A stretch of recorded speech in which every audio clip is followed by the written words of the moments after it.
ஒரு உதாரண ஜாதகத்தோட விளக்கம் தரணும் அப்படின்னு சொன்னால் புரட்சி தலைவர் எம்ஜிஆர் அவருடைய ஜாதகத்தை தான் எடுத்துக்கணும். அவரோட பிறந்த தேதி 11/1/1916 கண்டியில் பிறந்தவர், இலங்கை. நேரம் 11:32 PM இரவு.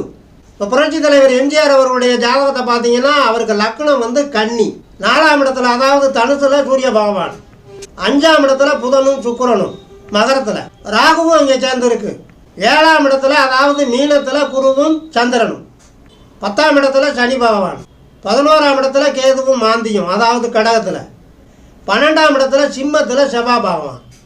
இப்போ நாம் இங்கே புலிப்பாணி மகரிஷியுடைய அந்த பாடலுக்கு அப்படின்னு பார்க்குற போது பாரப்பா இன்னும் ஒரு புதுமைகளும் பான்மதியும் பரமகுரும் 7இல் நிற்க. அப்போ கன்னி லக்னத்துக்கு 7ஆம் இடத்துல பான்மதின்னு சொல்லக்கூடிய சந்திர பகவான், பரமகுருன்னு சொல்லக்கூடிய குரு பகவான் ரெண்டுமே சேர்ந்து குருச்சந்திர யோகம் இருக்குது.